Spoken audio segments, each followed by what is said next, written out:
Hey everyone, I have a Cinegears Ghost Eye wireless video handheld real-time 5G scanner and receiver here in my possession. I've had for about 6 months, and to share with you my thoughts about this unit, what I think, and whether I recommend it or not. Hey everyone, my name is Doug. I run a video production company in Orem, Utah called Doug Johnson Productions. Do all sorts of live events, and I have a relationship with Cinegears. They provide products for me to review, and they do not compensate me anyway for those reviews other than providing the equipment to me, and they do not review the content of these reviews before I send them up to YouTube, so they haven't seen this video and they do not know what I'm going to say. The one request they had of me is that I be completely honest in my review. They didn't want me to show any sort of favoritism towards them whatsoever, and as I get into the review, that will become fairly apparent. What this is a wireless video monitor that also has a scanner function built into it. So in addition to being acting as a monitor with a wireless receiver, you can also use it to monitor the different channels that are available. So the Ghost Eye series of wireless video transmitters that Cinegears has that operate on up to 11 channels, and this allows you to see which of those 11 channels is currently occupied, so you can therefore choose a clear channel and give yourself the best chance of having decent range out of your wireless system. Now, the monitor itself does not normally include a transmitter. They do have a package that does include one, but the default package is basically just the monitor, some carrying handles, carrying case, and a DTAP power cable, and that's about it. We have the unit itself, and has a couple carrying handles here on the sides. These are completely detachable, and they are included with the unit. The handles themselves actually attach to some rosettes that are attached to the quarter 20 mounting points. There are 6 quarter 20 mounting points on left and right, and then there are 5 on the bottom. The unit is made out of metal. I believe it's aluminum. Pretty solid. The only part that's not is the top portion here, which is plastic in order to allow the radio signals to actually enter the unit, since radio does not travel well through metal. We got the screen itself, and then we have some controls over here on the right. So the bottom button is labeled S/R. That's for scanner/receiver. So that one, you can use that to toggle between the video receiver mode and the scanning mode.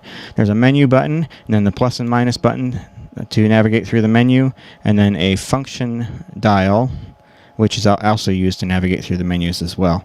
And I'll flip this around to the other side. On the back side, we have a couple of speakers. The power switch is located right here. On the side here, there is a jack for a headphone. On the side, there's a jack for a headphone. Then there's an SDI video output, and then a LEMO connector for power. Now, normally this unit does not actually include a power cable. I just happen to have one that worked, and that's how I'm powering it here right now. In addition to being able to power off of AC, it also has the V-Lock battery mount, and that's the primary way that I've actually used this. This is the first time I've actually even plugged in AC power on this for review purposes. So it does run for quite a while on a V-Lock battery. I didn't actually time it, but on the last shoot that I used this for, we had the monitor on for several hours without having to replace the battery. So there's also a USB connection on the back here, presumably for firmware updates, though there's no mention of that in the manual, and there's no firmware updates on their website currently. Now, flipping this back around, go ahead and put this into scanner mode. So press the SR button, and then it'll switch over to scanner mode. It doesn't switch back and forth between the two particularly quickly. And as you can see from the screen here, I assume you can see that. There we go. The scanning function isn't particularly fast either, so it takes a couple of seconds to go through all the different 11 channels. But you can very quickly see how much activity there is on the different 11 channels that are in the area. I happen to be transmitting on channel 2 right now. As you can see that channel 2 is maxed out, and apparently there's some spillover into channel 1. And then the other channels are just kind of randomly bouncing up and down a little bit. These wireless video systems almost across the entire product category operate on 5 gigahertz, which also happens to be similar range to Wi-Fi. and so you'll likely see potential interference from Wi-Fi networks when using these wireless systems if your Wi-Fi network does happen to operate in the 5 gigahertz range. But having the scanning function does make it nice that you can see what's going on in your environment, so you can choose a clear channel and make sure that you're not going to experience too much interference. Switch it back over to receiver mode.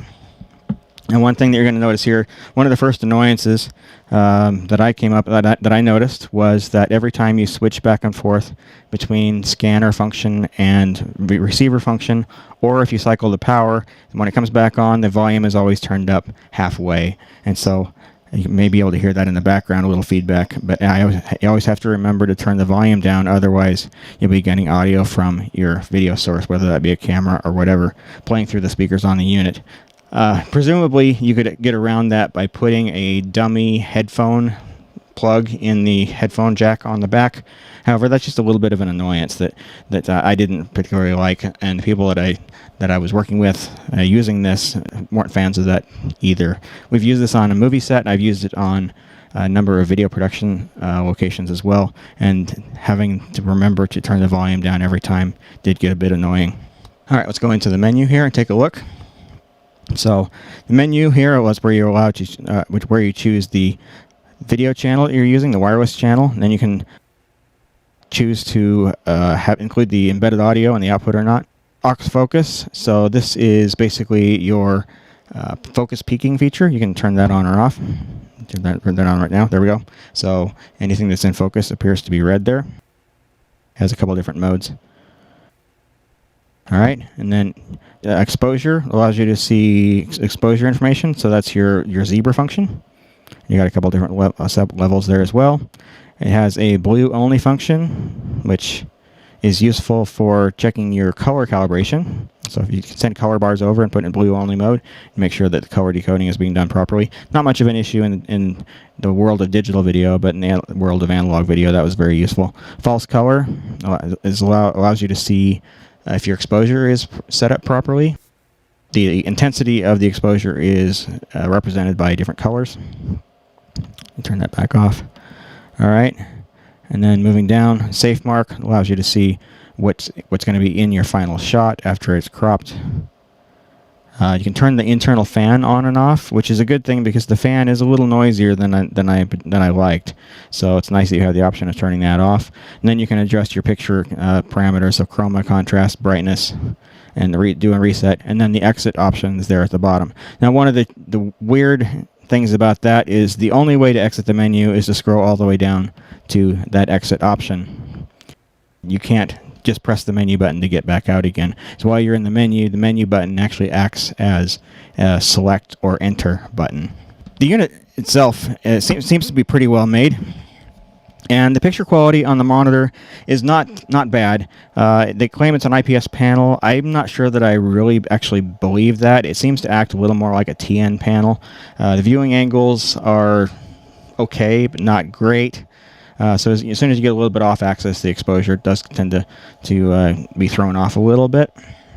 And color, saturation, and purity is affected as well. And even when I look directly straight towards the monitor, the contrast is not particularly high. And the one thing that I can say about this monitor, though, is it is very sharp. The resolution on the screen does appear to be 1920 by 1200, which allows you to have not only a full 1920 by 1080 signal, but also there's room for some indicators there. So you can have an indicator for battery strength for the type of signal that's currently being received, and then a signal strength meter there as well. The sharpness does actually look very, very good on this monitor. It's just the color purity and the contrast that seem to be a little bit of an issue on this screen. So I wouldn't necessarily use this for judging color when you're using it with your camera, but you could certainly use it for checking focus. We found that the latency from camera to monitor was quite acceptable. They claim it's 1 millisecond, which is more than adequate in order to be able to pull focus. So we were pretty pleased with that, and that is typical of all of the wireless systems in the Cinegears Ghost Eye range as well. If I was going to summarize the monitor, I'd say it works with quirks.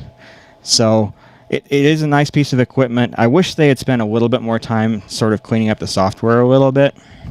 making it work just a little more smoothly. I do wish the scanning function was quite a bit faster than what it is. As slow as it is, it would be fairly easy to miss an intermittent signal. Wi-Fi, for example, tends to be a little bit intermittent. So when you're browsing your phone, it's not constantly transmitting, it's not constantly receiving on Wi-Fi. And so if you've got some interference from Wi-Fi, that scanning function might not necessarily pick it up unless there's constant activity on those Wi-Fi channels. So a faster scanning function would have been nice. I don't know what the actual real price is, but if you look at their website, they show it as $5,999, which in my opinion is a little bit steep for what this thing is. This seems to me like this thing should probably be more in the $1,500 to $2,000 range, based on the quality of the display and the functions that it offers. But they also, on the site, they also say price upon on request, customization required. So I can't tell you exactly what a particular package that you might need is going to cost. They do offer some rental options as well. And that's probably the way that most people are going to go with something like this. Unless you need this constantly, probably doesn't make a lot of sense to necessarily purchase one outright. A lot of the people that would be in the market for this sort of thing are probably renting equipment anyway, and so they can just add this to the bundle of equipment that they're renting. Now, in terms of range, it varies quite a bit. It varies based on which transmitter you happen to pair it with. I used it with a 200M series transmitter, which in combination with its receiver is rated for 200 meters. In my own testing, that particular combination was able to get 200 meters fairly consistently, 300 meters at times, and 400 meters under absolutely ideal conditions. The range with this monitor as the receiver wasn't anywhere near quite that good. So 100 meters, yes, it did work. 200 meters, it was definitely spotty. And anything much beyond that with a 200M transmitter was more or less not useful. In terms of use inside of a building, because it is 5 gigahertz, like pretty much every other system on the market, these signals do not travel through walls very well, and that's exactly what we saw when we were testing. Occasionally, we'd be able to get a fairly reliable signal when passing through one wall. If you had to pass through 2 walls, the signal became very much degraded or cut out a lot. And there was a couple times when even when this unit was in the same room as the transmitter, we had some signal integrity issues. And I can't speak to whether that was necessarily interference or just the nature of having an internal antennas or what was going on there. But I wouldn't necessarily count on any wireless system working 100% of the time. And this one, because of its internal antennas, it seems to be a little bit more prone to interference and dropouts than some of the systems that have the external nice tall antennas, which can do a much better job about picking up the signal. So it would have been nice if there was an option for external antennas on this unit, but alas, there currently is not. Alright, so there it is, the Ghost Eye wireless video handheld real-time 5G scanner and receiver from Cinegears. It's a product that I do like. I wish the price was a little bit lower, and I wish that the software had been given a little more time to bake and received a few more refinements before it actually shipped. The unit does seem to be pretty reliable, aside from the inherent issues with wireless transmission of video. But I didn't have any problems with the actual unit itself. The only issues were just the sort that you get from any wireless sort of any sort of wireless video system. So if you guys have any questions about this, please be sure and leave those in the comment section down below. I'll do my best to try and answer. If you have any interest in video production related topics, please consider subscribing to the channel. I try to release videos about once a week, although lately I've had many other things going on, so I haven't been able to keep up that schedule. I do intend to return to that schedule as soon as I can. But yeah, so I cover all sorts of topics related to video production, particularly with live video production, but other types are on the table as well. If you're running your own video production company, please also take a look at a website that I've created called crewaccess.com, URL down below. It's there to help you manage every aspect of your video production business, from scheduling the events to communicating with your crew to keeping track of your equipment and finances. And lately, I've even added features to help you interact with your clients as well, to make sure that you're able to get all the information that you need from your clients before you show up on the day of an event and you don't have any surprises. There you go. Thanks everyone for watching, and have a fantastic day.